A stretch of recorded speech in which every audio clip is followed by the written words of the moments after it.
अविनाशी news channel, सच है तो बोलेगा। गोपीगंज में बड़े शिव मंदिर परिसर में एक बैठक का आयोजन किया गया। इस बैठक में जिला क्षय रोग नियंत्रण अधिकारी विवेक श्रीवास्तव ने लोगों को संबोधित किया, साथ ही लोगों को टीबी के बारे में जागरूक भी किया। इस दौरान उन्होंने कहा कि पूरे देश को टीबी से मुक्त कराना हम सभी का कर्तव्य है। जैसे पोलियो से मुक्ति मिली है, ठीक वैसे ही टीबी से भी मुक्ति मिलेगी। इसके लिए जरूरी है कि टीबी के रोगियों को चिन्हित करके इलाज के लिए ले आएं, जिससे कि रोगियों का उपचार हो सके। वहीं उन्होंने कहा कि टीबी रोगियों की जांच और दवाएं बिल्कुल निःशुल्क हैं। टीबी के मरीजों के खाते में 500 रुपए प्रति माह पोषण के लिए सरकार की तरफ से मिलता है। इतना ही नहीं, जो व्यक्ति टीबी मरीजों की सूचना देता है उसे भी 500 रुपए मिलता है।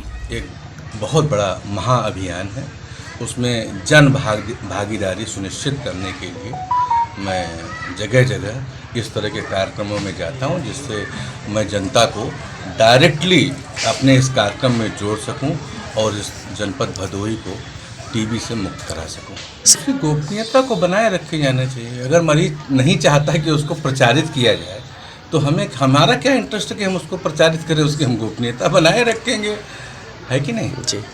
उसको उपचार देंगे, उसकी हम गोपनीयता बनाए रखेंगे, उसको हम रिस्पेक्ट करते हैं, सम्मान देते हैं उसकी गोपनीयता को, हर मरीज की। सतर्कतापूर्वक जांच, महंगी से महंगी जांच सब मुफ्त मिलती है।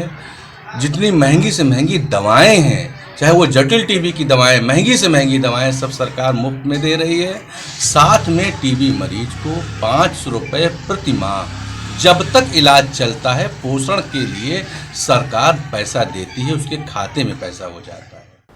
Kanpur fertilizer and chemicals limited द्वारा सम्मेलन का आयोजन किया गया। इस सम्मेलन में आगामी रबी के सीजन को लेकर विक्रेता बंधुओं को जानकारी देते हुए जागरूक किया गया। बता दें कि बस्ती जनपद में स्टेशन रोड स्थित होटल बालाजी प्रकाश में Kanpur fertilizer and chemicals limited द्वारा यूरिया विक्रेता बंधुओं को रबी के सीजन के संबंध में जानकारी दी गई। कार्यक्रम की शुरुआत दीप प्रज्वलन कर किया गया। सम्मेलन में यूरिया विक्रेताओं ने बढ़ चढ़कर हिस्सा लिया। मुख्य अतिथि के रूप में कृषि विज्ञान केंद्र से बंजरिया बस्ती से डॉक्टर वीवी सिंह ने विक्रेताओं को बीजों के समुचित उपयोग के बारे में जानकारी दी। वहीं सम्मेलन में विक्रेता बंधुओं को सम्मानित भी किया गया। ये किस तरीके का कार्यक्रम था? सर, आज जो हमने कार्यक्रम ऑर्गेनाइज किया था ये बेसिकली विक्रेता बंधुओं के लिए था। उनको रबी सीजन से संबंधित जानकारी मुहैया कराई गई।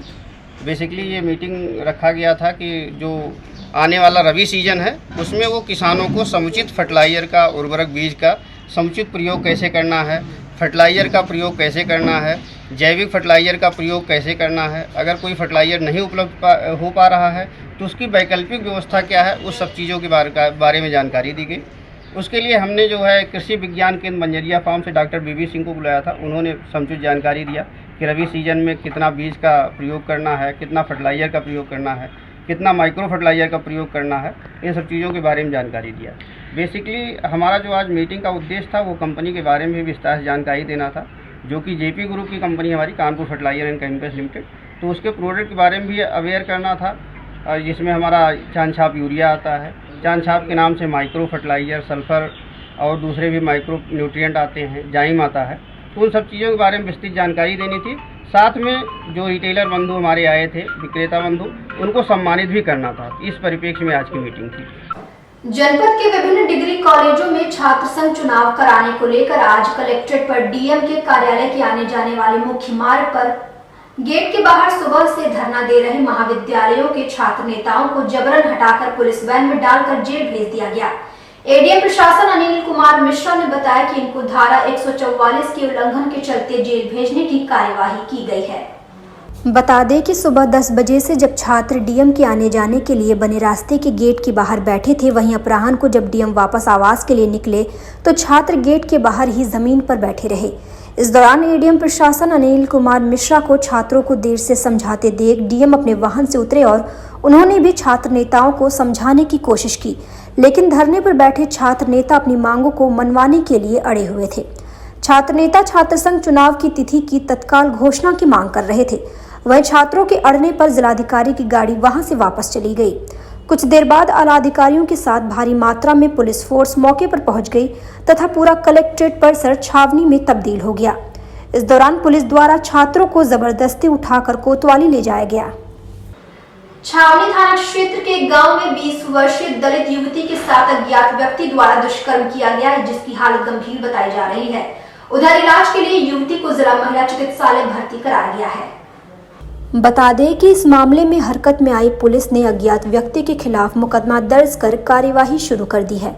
जानकारी के मुताबिक थाना क्षेत्र के उक्त गांव निवासी एक महिला ने पुलिस को दिए हुए तहरीर में बताया कि बीते 31 अक्टूबर की शाम करीब 5 बजे उसकी बेटी जानवरों को लेकर गांव के बाहर चराने गई थी। तभी एक अज्ञात व्यक्ति ने, जो कि मोटरसाइकिल से पहुंचकर उसके साथ दुष्कर्म करने का प्रयास किया, जिससे उसे गंभीर चोटें आई हैं। सूचना पाकर पहुंचे थाना अध्यक्ष छावनी दुर्गेश पांडे ने इसकी जानकारी उच्च अधिकारियों को दी। वहीं मौके पर पुलिस अधीक्षक बस्ती आशीष श्रीवास्तव ने सीओ हरैया समेत तमाम अधिकारियों ने गांव पर पहुंचकर घटनास्थल का मुआयना किया।